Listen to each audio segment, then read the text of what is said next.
Hey guys, welcome back. A lot of people are going through layoffs. Let's check it out.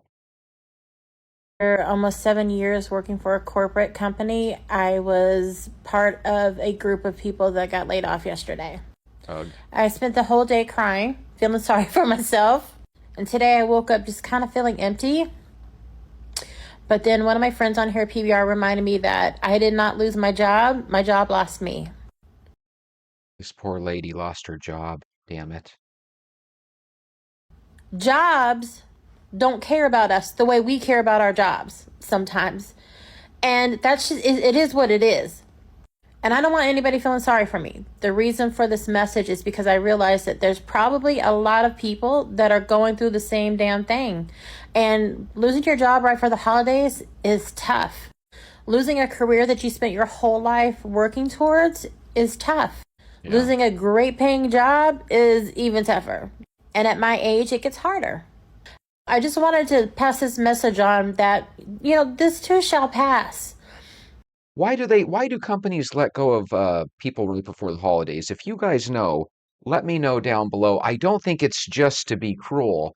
I think there's a reason, and it probably deals with profits and the end of the year cutoff. If you guys know, let me know down in the comments.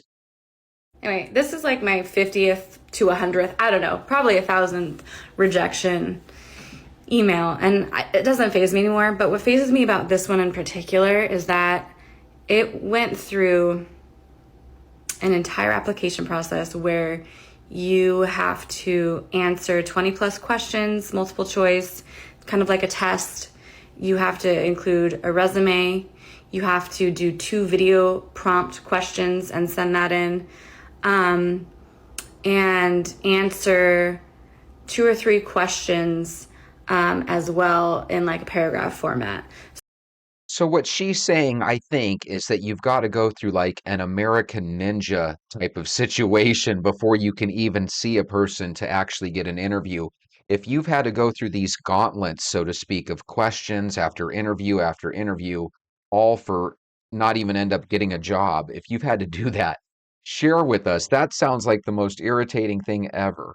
So it took me quite some time to get all those pieces together. And that was last week. And then this week I get this email. And I also, in my history, have been hired and worked for this company previously several years ago. It didn't work out because I had then, by a stroke of luck, gotten a full-time position. It wasn't luck, it was a referral, and that's why I got the job, which is the only way you can get jobs these days. Anyway, so it's just so frustrating to me because that kind of hiring process, I think, is so discriminatory. And Well, shit, if she's not going to do it, I'm going to read this letter of hers. It says, Dear Jen, thank you so much for your interest in becoming a contractor with Belay. We've reviewed your information and regret to inform you that you've not been selected to move forward at this time, probably because you worked with them in the past, Jen. We are a unique season where we have an influx of applicants and are having to be extremely selective. With that said, we would love to keep you in mind for the future when our needs change. Additionally, as we continue, you'll see new openings listed on our website. We encourage you to reapply again out to us after 6 months. So the real reason they didn't go with her is because she's probably got a lot of endeavors on the side. And some people say that in their interviews. They're like, yeah, I'm trying to do my own gig. I'm trying to do this. I'm trying to do that. People want to make sure that you're going to come in and be dedicated. You've already quit them in the past. This one says, I just want to get my stuff now or I want to stay through the end of the month. I want to just get my stuff now or I want to stay through the end of the month. So that's what that transition of duties letter is for. Any questions about all of that, like the nuts and bolts stuff? How sad. Look at how emotional she's getting.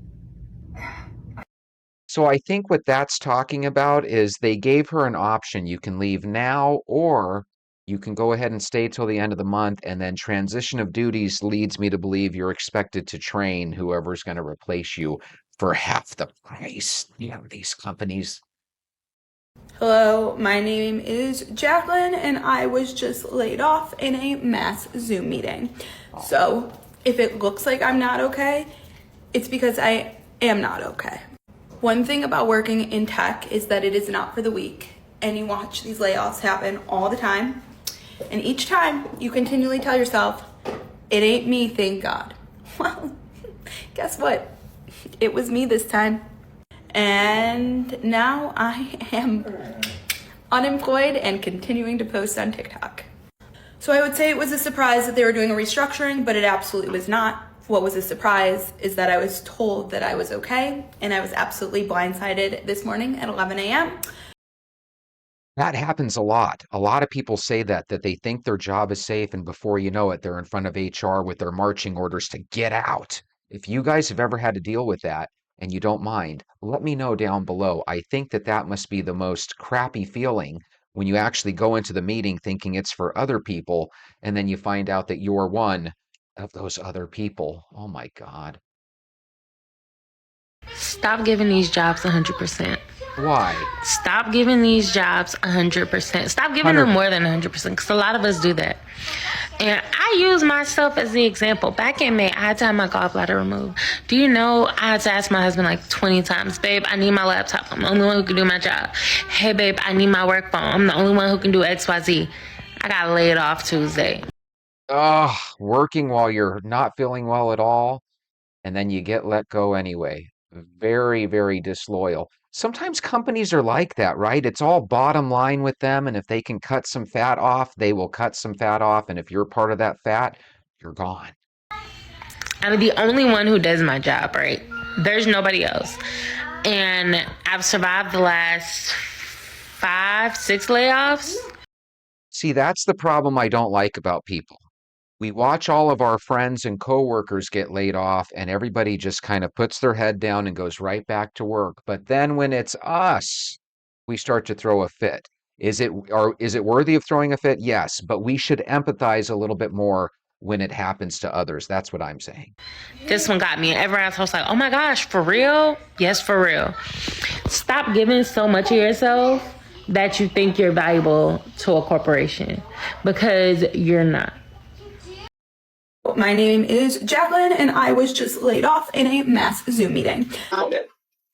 Before the holidays? Aww. 2 weeks before the holidays? I was fired 6 weeks before Christmas, and I'm sharing my experience with you because I know that I'm not alone in this. Miss work. Take that day off. They won't care when you leave. Your mental health is more important. Take the day off. Miss work. Do whatever you need to do to be. I agree with that. Take the day off, darn it. And if you have some PTO, cash it in. Don't let that stuff disappear. Let's go return the equipment of the job that is laying me off. That Aww. laptop too. I didn't want to give away the location by filming too much, but this was so sad. I'm so sorry if you've had to. And of course, this was my first stop after, so have a great Friday night. Get lit. Today is my 4th day of unemployment. Today I'm feeling a little bit better than I did earlier in the week. I feel like I've taken time to process the information and process that my life is going to look a little bit different. I'm looking at this as a sign of redirection instead of rejection, and I feel like that outlook is really helping me. I just got out of yoga, and the message today was to make peace with uncertainty, and I feel like that's what I'm doing right now. I'm taking this as a time to reevaluate my goals and reevaluate what I want my future to look like. If anyone else is going through this, I'm very sorry, and I know how challenging of a time this is. Just know that we will get through this. And She's going to have to quit that yoga. Life is over. Damn it. So we're down to an hour now. We have 52 minutes until I get laid off. How do you know? Potentially laid off. Oh, okay. But I just want to share this funny update. I feel like everyone's trying to find the humor in this. There's a lot of us who are going to get laid off, and we've figured it out all separately. And then just like, hey. So anyways, I got this email. The email says, subject line, my number. And then all she said it is, we have never exchanged numbers before, so I wanted to make sure you have mine. And then just listed her number. And that's it. And then I got a text saying, hey, don't work too hard on that report that I asked you for your help on, with a dead emoji. Oh no, that isn't a good sign. I think she might be toast. Laid off this morning. I was supposed to have the day off. The whole company was supposed to be off. I get a phone call from my boss, and she goes, I need you to check your email. The sales director wants to have a meeting with you. I'm like, okay, like, I'll go check my email. Like, I'm at home, it's fine. So, I have a meeting invite from the sales director titled Meeting with HR. HR!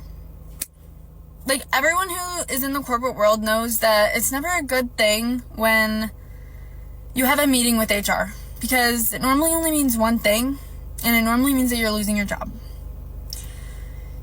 So I get ready for this call.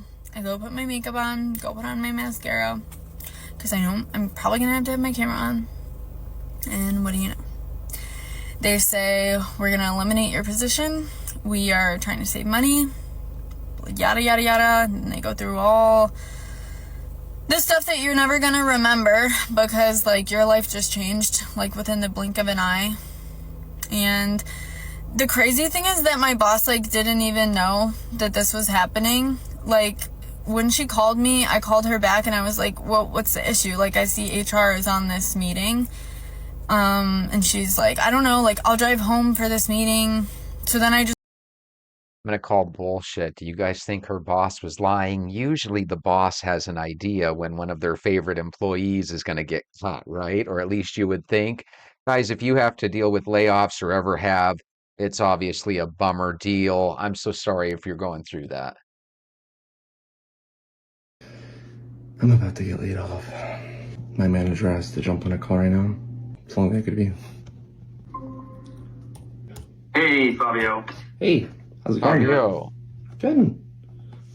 Good. I got some bad news. Unfortunately, you're being impacted by Yeah. that, and so today's your last day. Oh, okay. Yeah. I know. Cool. All right. Well, I hope to talk to you soon. All right, then. Sounds good. Yeah, we'll do. Okay. Bye. All right, see you guys. Well, there's one thing you can say about that boss. He didn't beat around the bush. He just told him how it was, and I thought Fabio handled it well.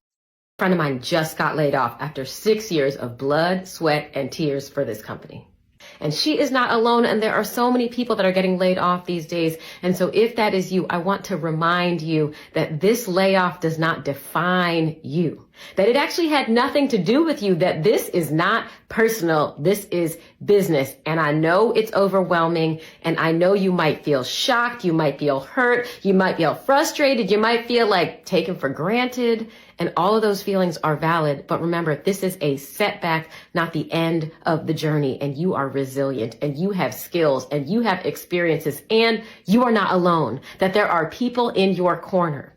So think about this as a time to reinvest in yourself. What are the things that you put on the back burner? And also, do you need to rest? Take this time for you, and remember to ask for help. You got this. You do have this. Now we need to work on your mental health together. Go get your shoes. Let's go for a walk.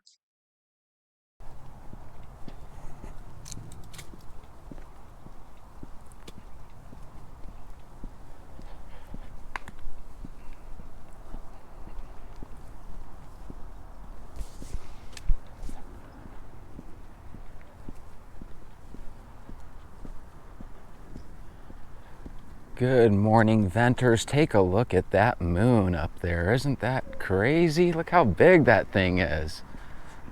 Holy moly. Have you guys ever heard that the moon is supposed to be like a reflection of the Earth? I don't know if that's true or not, but if you look at it, it does kind of look like it has oceans and land masses up there, and it almost looks like it's just made of a giant cloud. The moon is very fascinating. I'm so glad that we live on a planet where we get to see a moon, because it kind of gives us an idea of what a small little planet would look like if we had more planets close by. Because the planets we do have, let's be honest, they look like stars. You can't really tell the difference.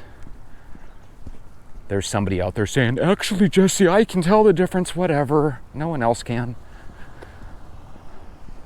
Guys, does the name Crystal Mangum ring a bell to you?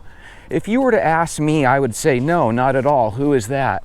Crystal Mangum was that gal that back in 2006, she accused 3 Duke lacrosse team members of, doing bad stuff to her, so to speak.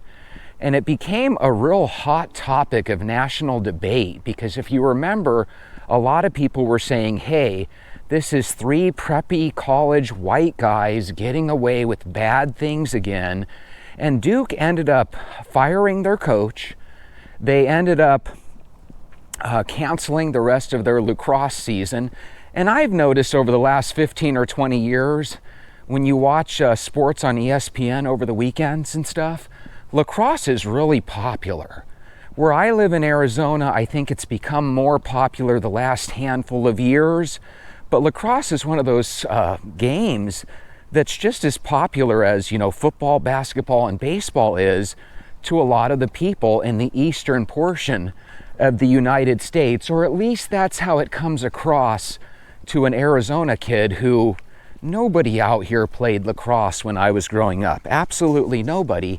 Anyway, check this out. Krista Mangum actually admitted today, after 20 years, that she actually falsely accused, oh, Jesus Christ.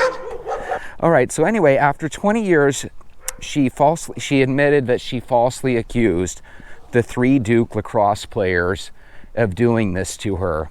I thought her words were kind of beautiful because at least it came.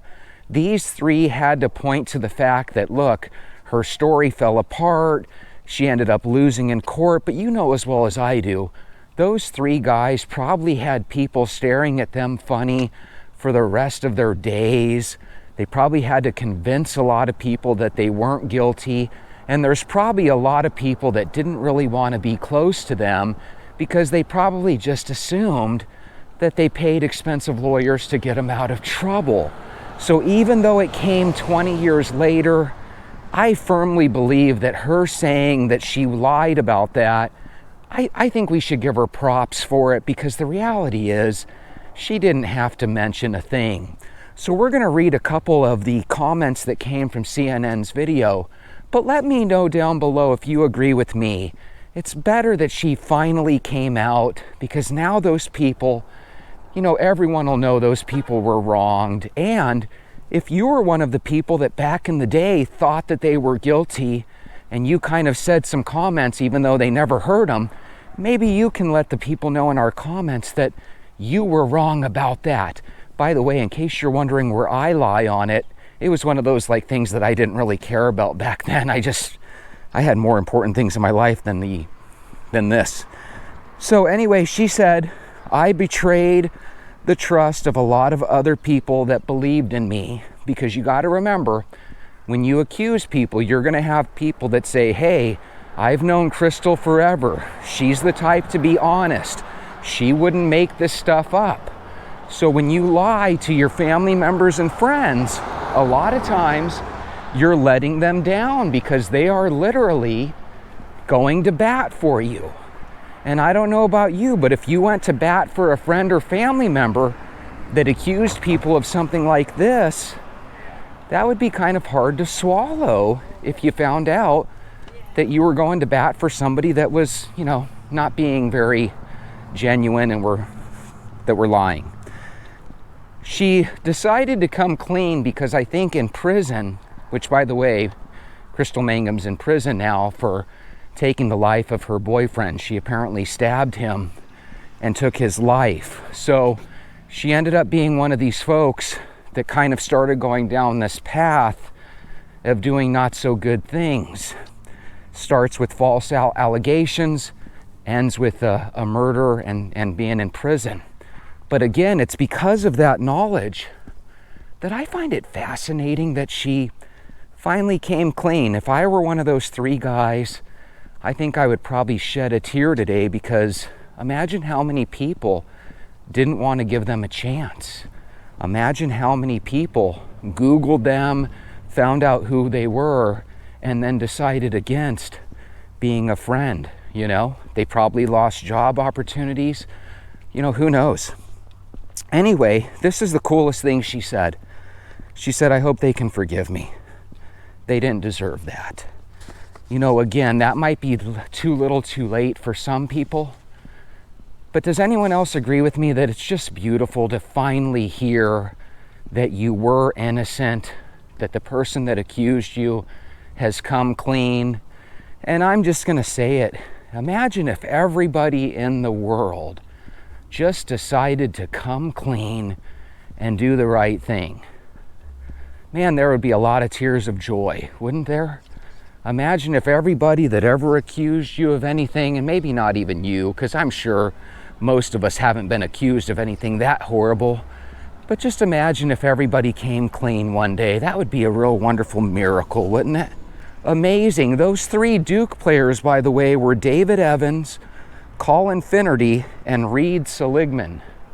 So to David, Colin, and Reed, congratulations. I know it came about 18, 19 years too late, but again, better late than never. And you guys were acquitted on that and I believe found innocent. So at least you never had to go to prison for that. But again, you guys still had to go through your own unique hell. How do you people at home that are listening to my voice feel about this? Do you feel like her punishment for being in prison right now is punishment enough?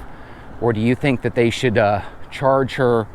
My thinking is she's trying to be a good person and do the right thing. Maybe we should be forgiving.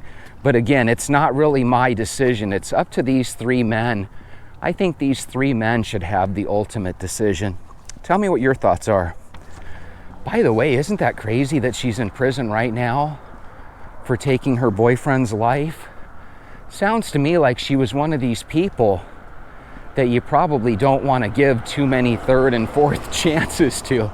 Sounds like every time she does something, it's kind of devastating and creates a big ripple in the world. The Rob Nest says she should be charged. Again, I would like to know your guys' thoughts on this. You know, if a person's been sitting the last handful of years in prison anyway, and all of a sudden she's talking about God, what that tells me is that she probably started feeling guilty. And when you start seeing people in prison that are losing their lives, because I'm sure she's seen a couple of her friends in prison lose their lives, pretty soon it makes you think about things like the afterlife. And do you really want to be known as a bad person when you're on this planet? I mean, if there really is a God and an afterlife, shouldn't we try to go into that afterlife being a decent person? And I think some people tackle with these questions. And I think she's in a spot right now where she probably has a good 23 hours a day where she thinks about these things. And that's one thing that everybody that does kind of bad decisions or makes bad decisions, it's something everyone should think about. Use your imagination. Fast forward 10 or 15 years down the line. Are your kids and family members going to be proud of how you're acting? Again, I'm pretending like you're a bad person here. You know, are your friends and family going to be proud of bad things that you do? Probably not. Are you going to be proud of horrible things that you do? Probably not. So do you need to really wait 15 or 20 years and to be inside of a prison cell before you have your coming to Jesus moment? Or can we avoid all that and can you just start making good decisions now? Because even if nobody came clean and if nobody apologized for nothing, we could all as a people still decide that, hey, from this point forward, we're going to start doing the right thing. And if that happened, this time next week, the world would be a wonderful place. That's what's so crazy. Every time we talk about crime or greed or this, that, and the other, it's all one of those things that we can actually control as a people. We can tell ourselves, I don't need to make every drop of money in the world. I don't need to be the best in everything, right? Because a lot of times ego drives people to do these crazy things. If you divorce your wife or you divorce your husband, you can divorce them and take half. You don't have to take all and take them out of the world too. You know, we always hear these stories about husbands and wives taking each other out. How about you just split the properties and go about your own way and don't make that mistake again. Somebody said she ruined 3 young men's lives and now wants forgiveness. Oh, please. She should be charged with a crime. I think when they were first watching this video, because remember, a lot of people will watch the first 10 or 15 seconds of a video and then they turn it off, right? Well, in the first minute or two, you get the impression that this lady's just sitting in a room, you know, coming clean, right? And telling these people, please forgive me, I lied about this. But in reality, if you would have watched the whole video, you would have noticed that, okay, she's in prison because she killed her boyfriend. So it's one of those things where it's like, did she want to get this off her chest? Was she offered a more lenient sentence? I think it was just one of those where she wanted to get it off of her chest. So again, if you're contemplating doing bad things and it doesn't bother you now, give it 10 or 15 years. Sometimes that guilt can just weigh on your soul, and before you know it, you're telling everybody the bad things you did. Why not just start to do good?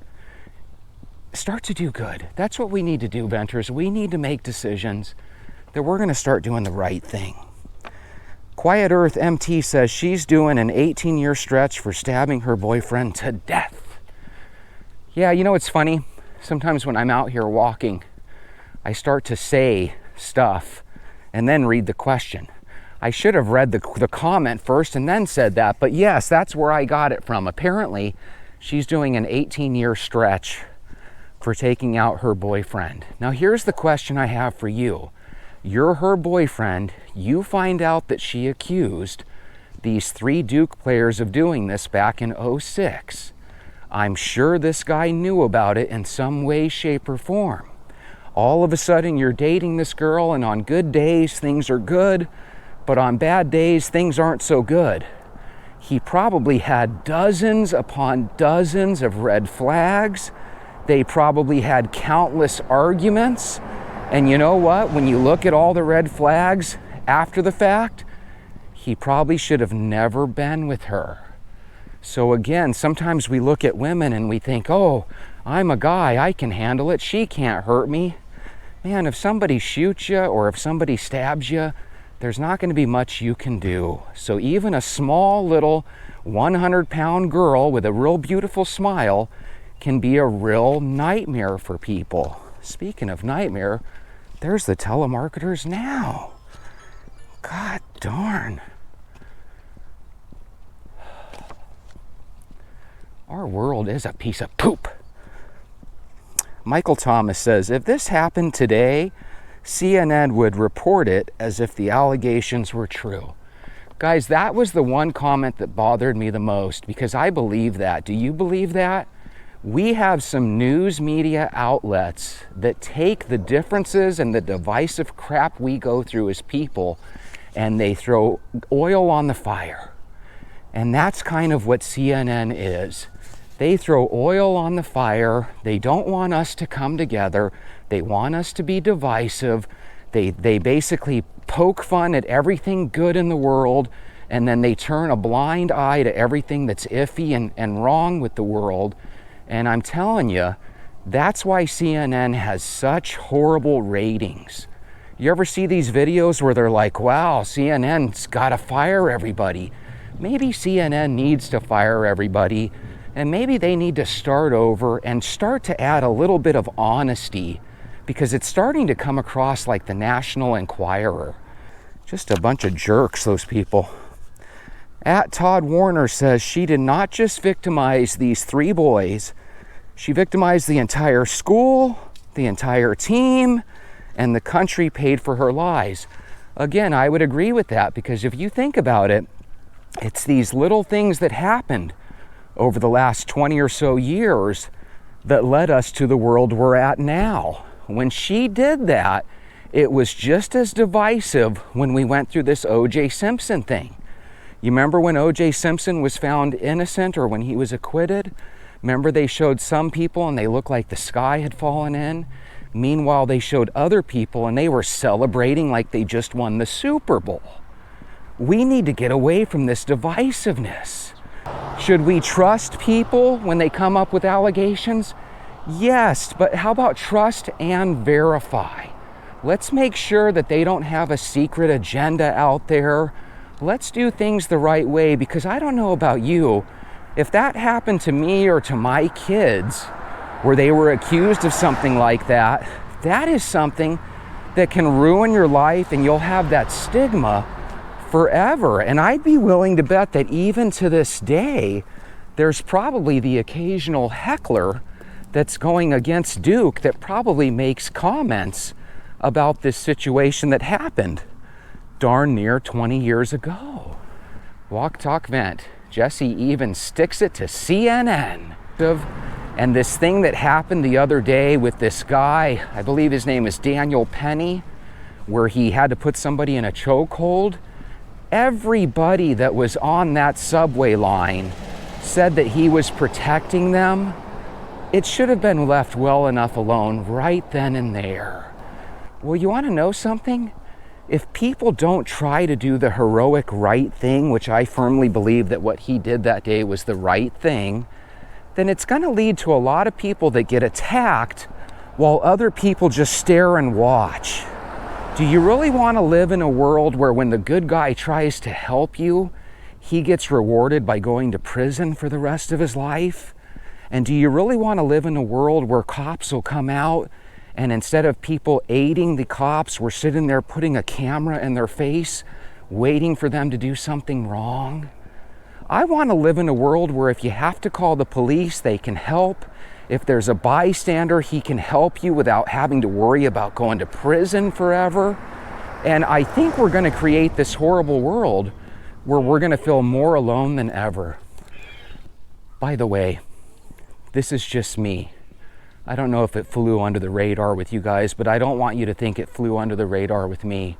If you take out your boyfriend or you take out your girlfriend and they have the nerve to give you 18 years, there's something really horrible about that. Because one of the things that I've noticed as I get older is 18 years can go like that. And for some family to have to go the rest of eternity without their loved one, and meanwhile you're out in 18 years, there's something kind of disgusting about that. We have this saying in this country that, hey, he did his time. Hey, she did her time. Whoever decides on the time, it's really cruel that some people go into prison for the rest of their lives, some people get the death penalty, and then some people get a measly schmeasly 18 years. And oh, by the way, we're going to make it where every 2 days they get in there, they get considered a day for good behavior off. That's ridiculous. Could you imagine if somebody took your loved one and all of a sudden you're at a Barnes and Noble bookstore and you look over and they're checking out a book right next to you? Would anybody like that? No matter how Christian and forgiving you are, would anybody like the idea of having to share space with somebody that took out a loved one of yours, and there's absolutely nothing you can do about it, and if you do, you're gonna go into jail? And there's always somebody ready to throw in the Daniel Pennies into jail, even though they're good guys, right? And there's always people that are willing to help the bad guys get out, despite them being bad. That's what frustrates me. It's not that there's crime, because in a country with 300 million people, by golly, you're going to have crime occurring every single day. But we need to start saying as a people, hey, if you take somebody's life, you're not going to see the light of day anymore. Because it's really crazy to me how these people act like they don't care, and the next thing you know, they're pleading insanity, or they're begging the judge for leniency. Hey, this was me being crazy. I'm not normally like this. Well, if you have a chance to be like that every third or fourth year, just stay in prison forever. We don't need to deal with that. And that's what upsets me about humans. Man, it's really hard to be positive in a world where we go after the good guy and we try to be easy on the bad guy. There are just way too many bad guys to be easy on all of them. And there are just way too few good guys to want to put them out of business. She did this just to do it, just to do the right thing. Was it theater? Was it an act? Is it something she's doing hoping she can get a little leniency? I don't know, but either way, for those three guys' sake, I think it's a good thing. And I wish that people would start saying, you know what, 20 years ago, I was against these three, because I know a lot of people were. Specifically, a lot of women were. Remember, this was kind of a women versus men thing. It wasn't just black and white. There was a lot of women that were like, hey, you need to throw away those, you need to throw those three in prison and throw away the key. If you guys were one of them, be brave, call yourself out, let us know down in the comments, and then let's, as a society, try to improve this. Let's try to get away from this. A lot of women, you guys know this is true. You're dating a Prince Charming, and I'm not a pro-feminist, but a lot of you guys, through the years, you'll date a Prince Charming or two, and then you'll end up finding out that they've got a real mean streak, they've got a violent streak. I bet you every one of you could probably share a story. Here's the thing, because there really are violent men out there, and there really are violent, shady women out there, because those people really exist, we don't have time for people that are going to lie about it. I don't want good guys going to prison because people are saying they're bad when they're really not. So we should be against that, and we should shun those activities. So in the future, if you know that a girlfriend or a guy friend is saying something against their ex and you know it's BS, I challenge you to do the right thing. I don't know what that right thing is. Maybe you decide not to be that person's friend anymore. Maybe you flat out let them know, I don't like the way you treat your wife. I don't like the way you treat your husband. But either way, the challenge is just, we should try to do the right thing. Is it always easy? No, not at all. Not at all. But it's necessary, because otherwise there's no hope. Because what the government has shown us is that whatever we have as far as a penal system, I don't think it's ever going to change. We're always going to have people that are let out of jail early. We're always going to have people that when they get out, they repeat the bad crimes. People aren't rewarded for being good people, right? Just like dating. The other day we were watching a show. Even the good people complain about the people they're dating because they're attracted to these bad people. So if you're a young person and you notice that the girls and all the guys love the bad boy and the bad girl, you're going to grow up and want to be them too. We got to make that crap unpopular. We got to shun those people. That's where the world's starting to go wrong. We're making it where everybody wants to be a gangsta instead of a pastor, you know? We need to make it where people want to be godlike, even if they don't believe in God.